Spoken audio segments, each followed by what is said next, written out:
Voici à Glimmerbrook.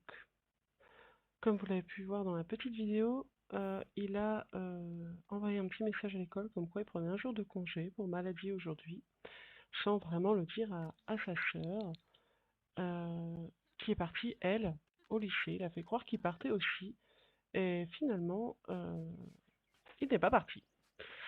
Il est tellement happé pour savoir ce qui se passe, et sa sœur n'a pas l'air de s'apercevoir de cette malédiction.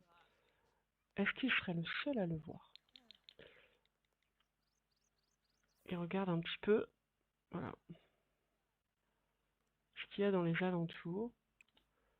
En tout cas, il voit bien qu'il y a des potions un petit peu bizarres. Donc là, on est au magasin, mais on va peut-être essayer d'aller voir ce qui se passe ailleurs. Où est-ce qu'il est? Ça y est, il va peut-être trouver quelque chose. Un indice. Un fossile. Un fossile. Hop. On va récolter les citrons, comme ça, si jamais il y a une petite faim. Ici, est-ce qu'il y a quelque chose? Il faudrait qu'il rencontre des gens. Alors, hop, on va essayer de lui demander. Thomas Scolette. On va être cool, hein. On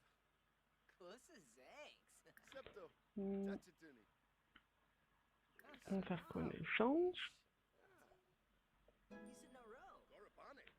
Alors là, il lui demande. Est-ce que... Voilà.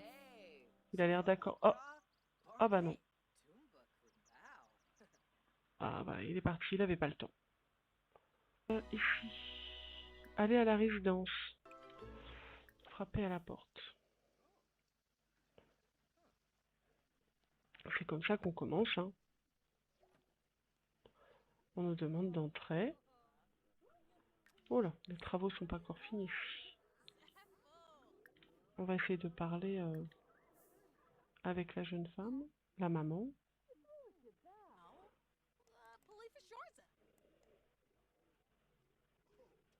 Qui a, ma foi, des sacrés tatouages.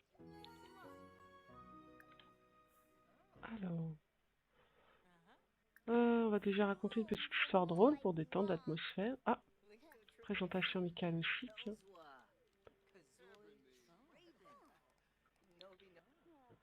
Voilà, donc là, il raconte une histoire drôle.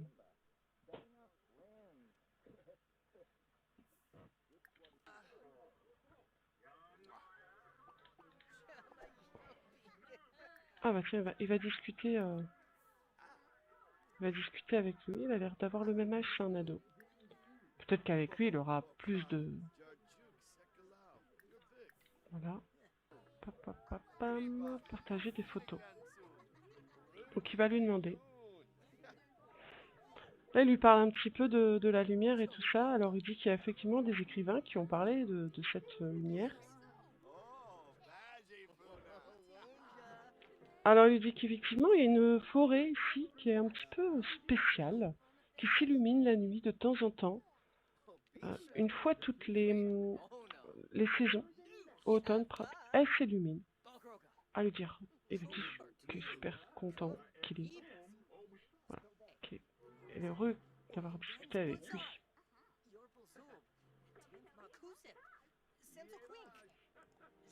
Oh, je pense qu'ils peuvent être bons amis.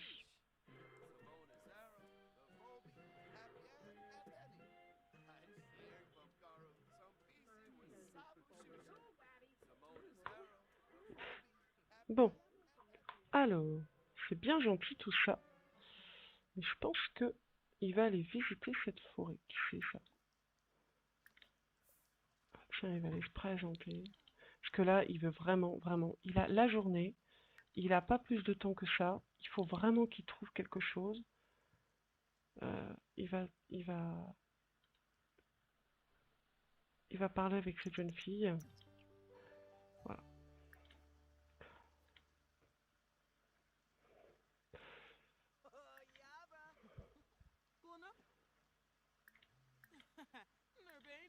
Il va essayer de lui montrer les photos tout de suite parce que...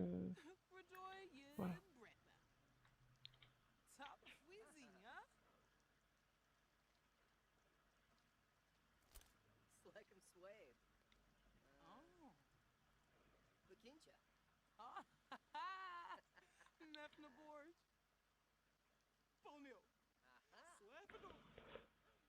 Alors effectivement, oui, il y a une forêt quelque part ici, donc il faudrait qu'il se promène.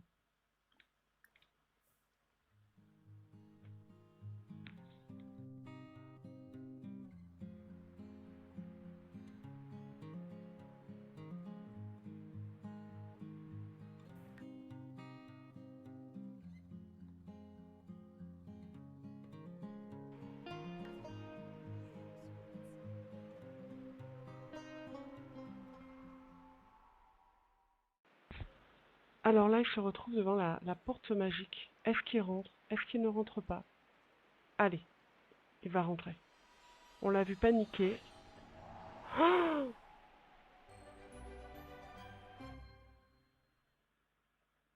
ça y est.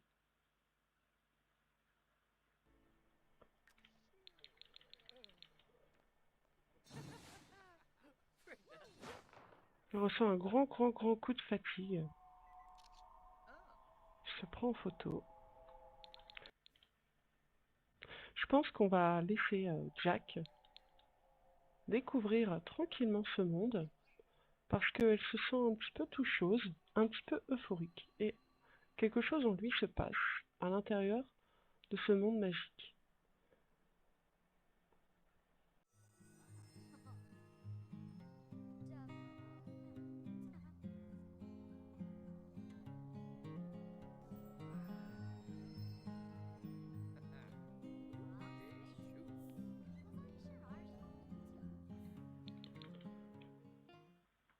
Jack est revenu du monde magique et il est complètement retourné. Il est perturbé.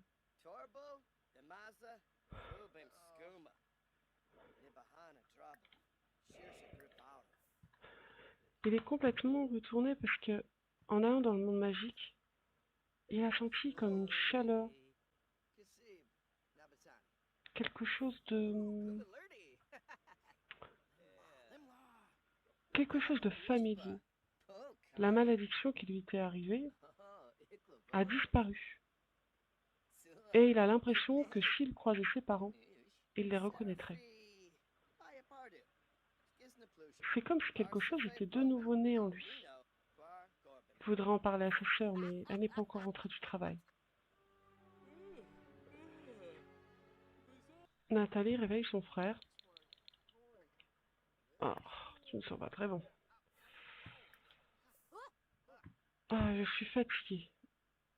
Elle ne sait pas ce qui se passe non plus, elle se sent bizarre. Comme si quelque chose avait changé. Ah,